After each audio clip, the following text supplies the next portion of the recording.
Right, afternoon guys. So, it's a typical British winter's day, I guess.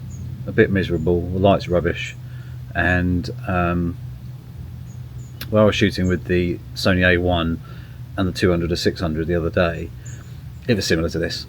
This is later in the day now. It's actually 4:08. I don't know if you can see it. Oh, he says 4:08.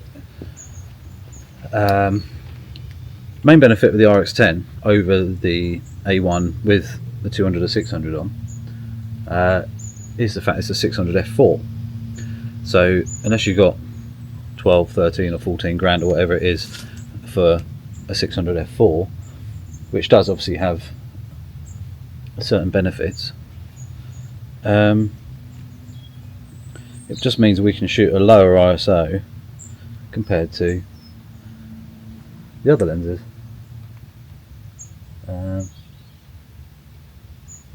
Compared to, you know, what we were shooting, but at the moment, even now, the light is crap. What I've done is I've actually put a new feeder up, so we've got peanuts and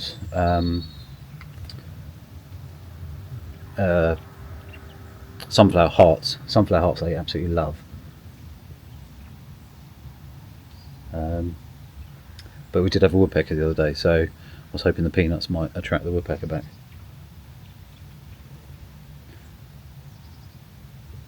Like I say, the benefits of a f4 lens compared to f6.3 is quite a bit of light difference.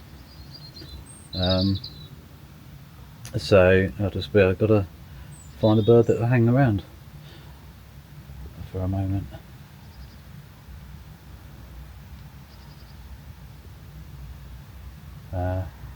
But like I say, the weather in the UK is like this a lot at the moment. It's either been chucking down with rain or miserable and just dull and not that great. The wind's dropped, which is nice because it was quite breezy earlier and it sort of felt like it was about -5. It was horrible. You know, that sort of cold through your body kind of feeling, and yeah, it's a difficult one. What I have done is I've got a spare battery in my pocket, nice and warm, just in case this battery sort of starts to deplete, but it's not actually that cold now, so I don't think it will be much of an issue. But yeah, just literally gonna see what we can capture. Birds are relatively tame. I can walk. I'm 10 feet away from them, I suppose. Maybe a little bit further. 10, 12 feet.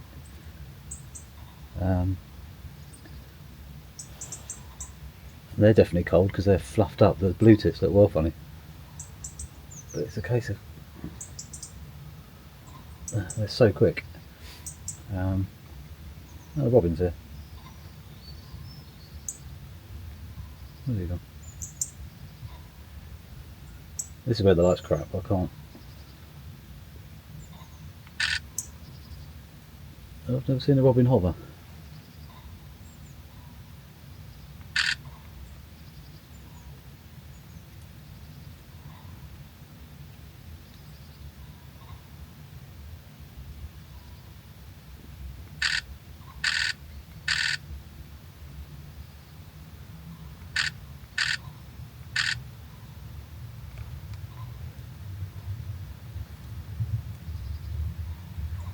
To be fair, I'm actually shooting with the RX10 at 1/100th of a. This is another benefit of it's because it's quite small, and the sensor is quite small.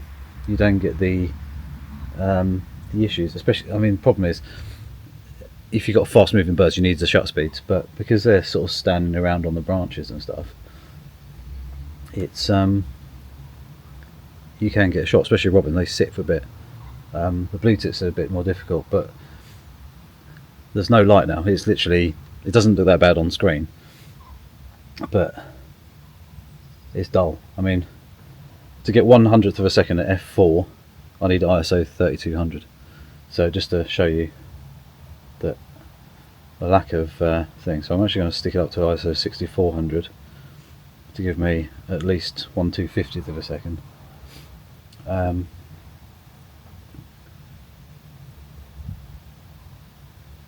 and it's interesting because you also, this time of day, the colours are crap as well, and also the more you push your ISO, the colours aren't as great as they would be when they're more down to the native ISO. So it's difficult to get shots in these sort of conditions. Ideally I need to be at sort of 1,000th of a second upwards, maybe even 2,000th of a second, really, to kind of freeze the birds a bit. Yeah, I've got the flash, you obviously got a pop-up flash, but you don't really want to be firing that because you can only do one shot, because it doesn't do bursts very well because it's a leaf shutter, or an electronic shutter it won't anyway.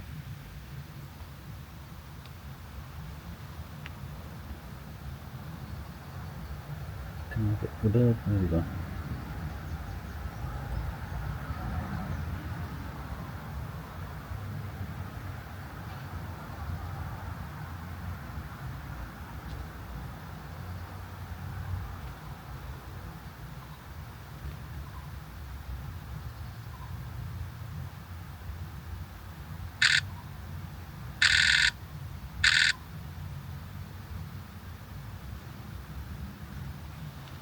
Sure, I've got something there through. I'll see if I can put my link on, but basically utilising the side button on the RX10, use that to basically go from wide AF to like a smaller spot. It's like a medium spot, and it just allows you to focus quickly without having to change your focus area permanently. So it's really, really quick. You just hold your finger in. It's almost like back button focus, but you're choosing your autofocus area rather than engaging the autofocus.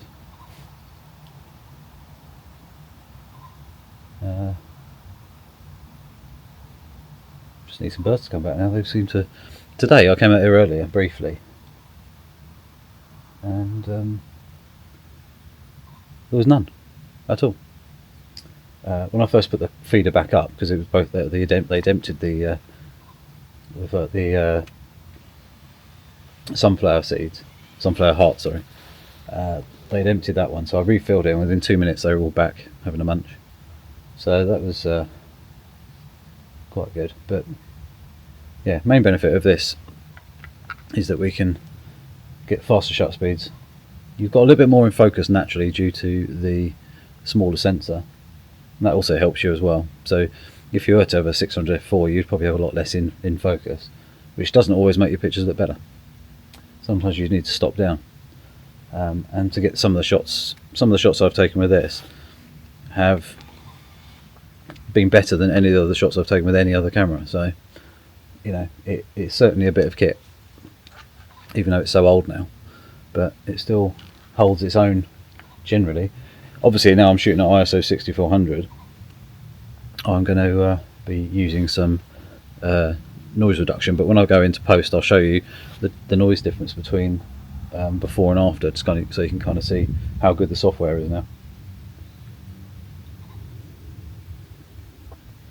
And the one reason why we don't have to worry too much about noise anymore.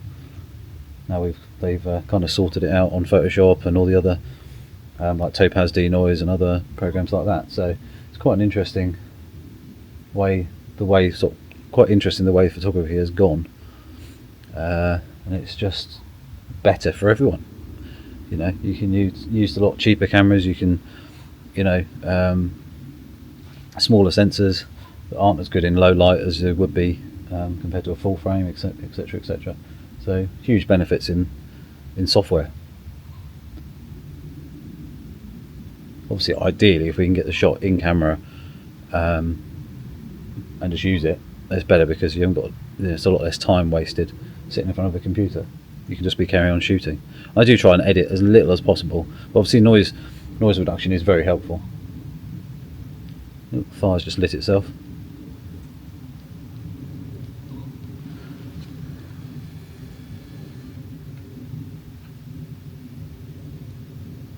Got the bonfire lit. It's just gone up. Obviously just had enough air go through it. It's just finally got going again.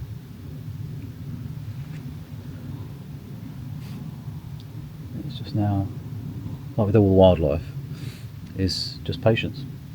But I don't know. Blackbird over there on the fence, but too far away.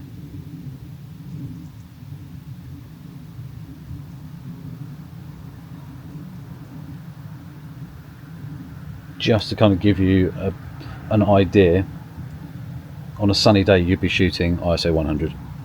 It'd be a nice sunny day, ISO 100, and you could shoot 1,000th a second, 2,000th of a second easy. At the moment it's blank, so to show you kind of how much light there isn't,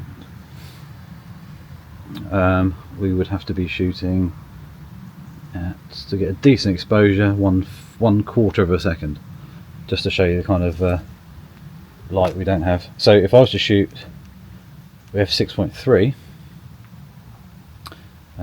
at the same,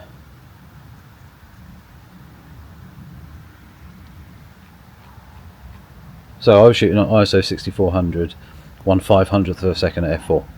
You think, okay, that's not so bad. To do the same shot with the A1 and the 200 to 600 f6.3, we would have to be at the same thing, about 1/80th of a second.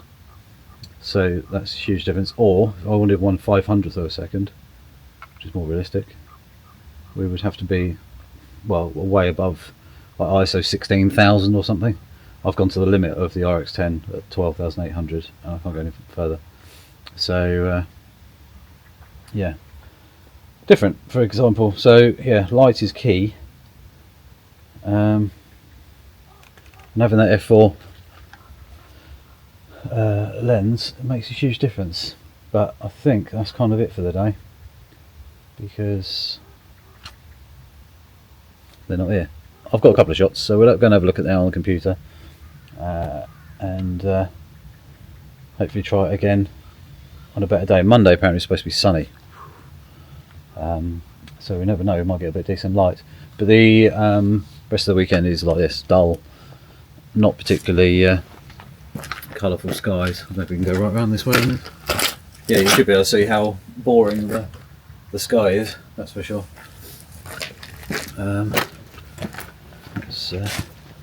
I'm loving the Pocket 3. Pocket 3 is such an amazing bit of kit. So easy, just plonk it on my little tripod clamp thing and put it on track, and it just follows me around wherever I want to wander around, and just records whatever. So really quite good. Battery lasts ages and charges super fast.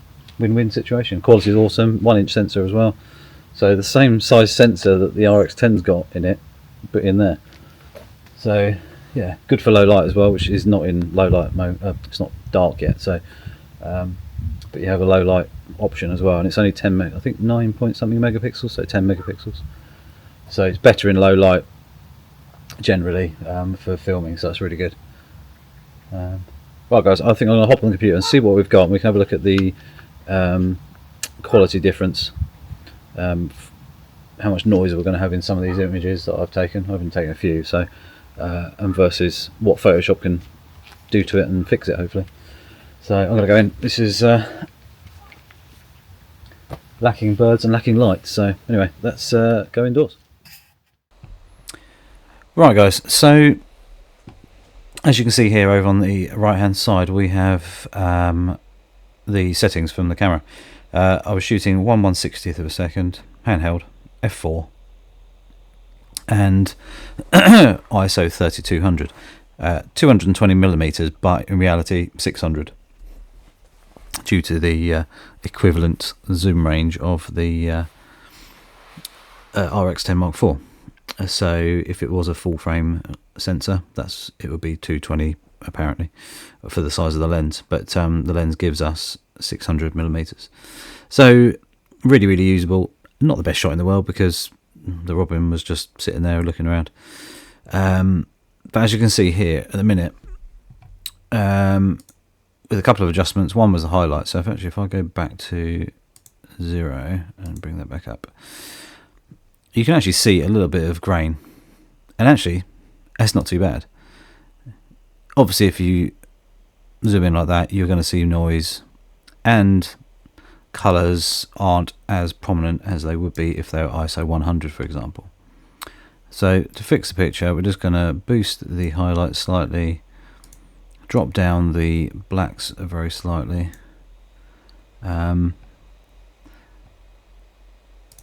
maybe a little bit of contrast, not sure, but we can mess around with it a little bit.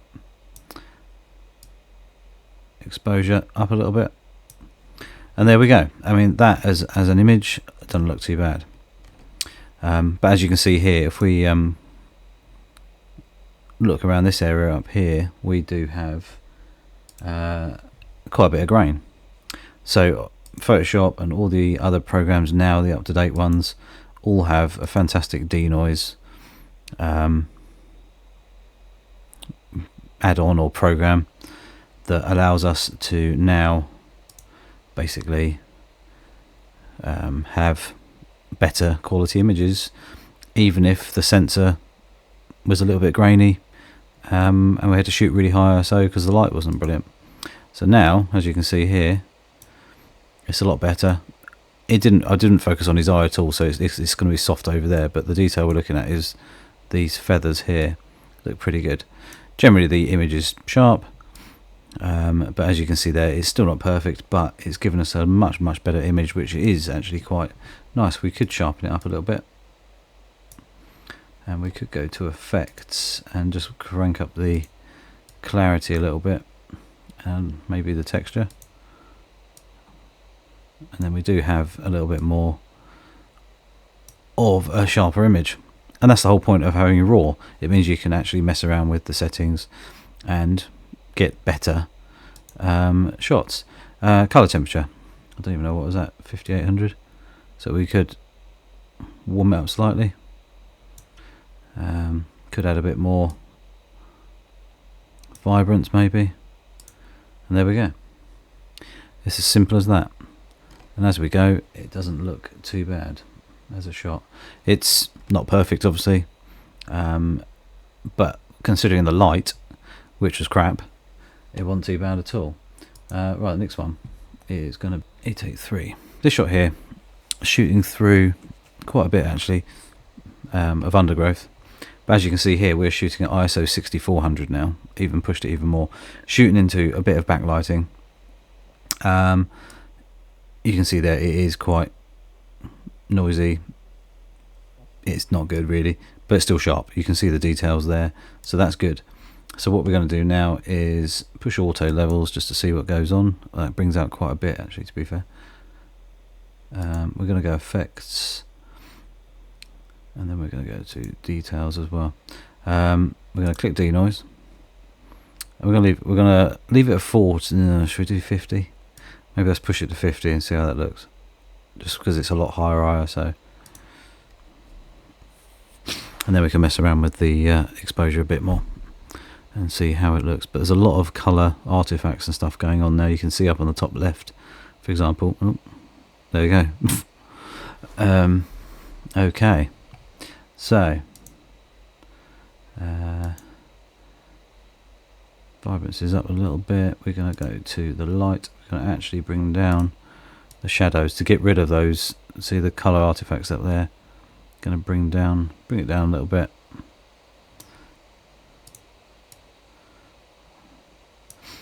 And just mess around with it a little bit really. I don't think that's too bad, considering that shot from the RX10 with a 1-inch sensor, which 5 or 6 years ago we could really only shoot 100 at 800 ISO with no real issues, and now we've got software that basically makes it amazing, even shooting at high ISO. So yeah, very helpful bit of kit, but obviously it does help having that f4 lens, because we can shoot at lower ISOs compared to something like a full frame lens that was like, say, the 200 to 600, which is f6.3. It says it's fastest on the A1 or something like that. It does mean that you have to push your ISOs up higher to get similar shutter speeds. So win-win for the RX10 there, and just a proof that, you know, even shooting at low shutter speeds. Because what was this one? I can't remember now. That one was 1/250th of a second, and the other one was 1/60th of a second at equivalent of 600 millimeters. So, you know, the fact that you shoot a wildlife shot with a 200 or 600 at, say, 100th of a second, not very easily, that's for sure. I know these birds have got to be stationary to get that sort of shot and get it sharp, because as soon as they move, you end up with motion blur, which I think possibly have got something. Have we got one? There you go. This is what happens when your shutter speed's a little bit too slow. You get motion blur. So yeah, not ideal.